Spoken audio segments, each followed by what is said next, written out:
Alright guys, I've got another Act 7 or Book 2 boss solo, and this one's going to be Electro Luke. I'm going to show you an initial attempt that I made here with Namor.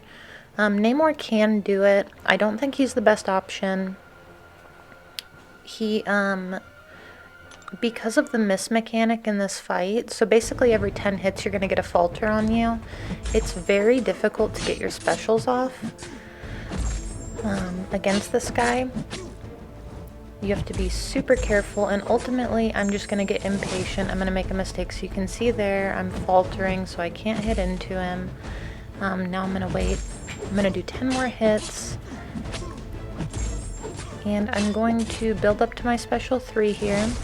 I think that if you can manage the hit counter, you know, Namor could be a good option. Especially if you don't have another option, but there's a much better option that I'll show you guys after I mess up in this fight. So I'm kind of waiting. I'm trying to get my outrage charges close to 30. Alright, so we're at 28 hits. We've got 2 more that we can do. And this special 3 is going to take us over that, so we should be faltering when we come out of it, but we're not, so I guess that's kind of weird. So I've got 2 hits left, and I was trying to get off another special 3. I'm going to falter here, and then here I'm just going to take a special 1. But either way, I do think that Namor could be a good option, but again, I think that there's a better one. And the better option here is going to be Omega Red. So the Thorns damage that you take back from this guy is different from the Thorns damage that you're going to take from Korg. Korg, as long as you're using someone with a non-contact attack, so you can use like Human Torch, you can use Sim Supreme, all of those champions are fine for Korg, but they are not fine for this fight. So the strategy here with this fight is basically to not do that, and you pretty much only want to use your heavy attacks. That's kind of the idea here. So this isn't technically a solo. I did go back in and solo, and I'm going to show you guys that one as well, just so you can kind of get the idea or the rhythm of the fight.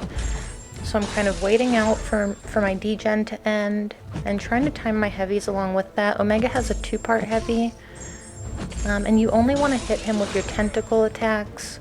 If you do not have Omega Red, there are a couple of other people that can do this fight. It would be a lot easier if, like, Nick Fury, for example,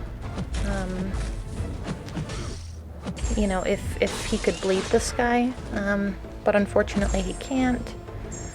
So here you can see I'm at 18 hits. I'm just going to back up, parry, lock in my degen, and now I'm faltering, but it doesn't matter because I don't need to hit him right now. Alright, here we go. Degen's gonna wear off. So you can see we can lock in our degen like a couple more times if we need to, but that actually ended up being a really good option. In my opinion, Omega Red might be the best option. And again, I have seen people use Namor more effectively than I used him there. I just think that Omega's damage with the death spores and stuff, and not needing to hit him very much, is ideal. So anyone that you can fight Electro with, you can fight this guy with. And yeah, and if you don't have Omega Red and you don't have Namor, you can use Quake for this fight, but he has a ton of health. That is going to be such a long and annoying Quake fight. One that I personally would not want to do. So again, you guys are, you know, more than welcome to take that for what it's worth.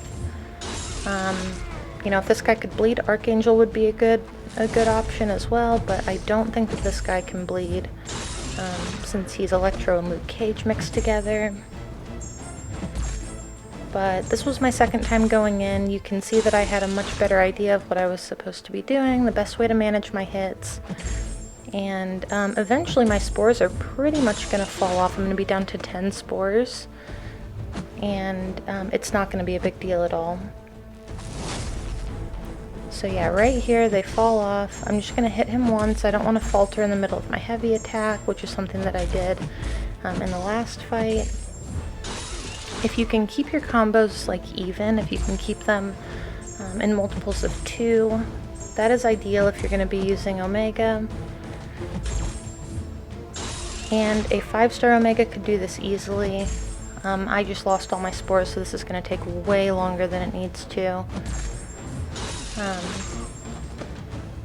So yeah, and you can see that my degen is still ticking for like 1700 or something, so you know, it's still good damage even just with the 10 spores. So here, I'm kind of getting cornered. And I also keep tagging him once just to like get a hit in, and it's kind of messing up my hit count. And again, you're just going to want to use tentacle hits for this fight. You're going to want to use mediums or heavies only, or special attacks. Omega Special 1 has 5 hits. His Special 2 has 7 hits. So just keep that in mind when it comes to the falter. But yeah, this is just like going to be around a 2-minute fight, so not too bad.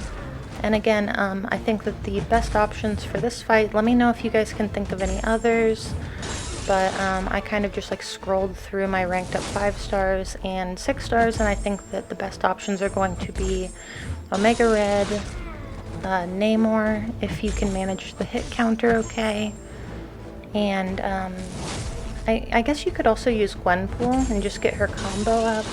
Gwenpool is who I used for Electro and Labyrinth of Legends. You're not going to be bleeding the opponent at all, but it's not a huge deal. Eventually, once you get to 50 hits, the Thorns damage will be over with.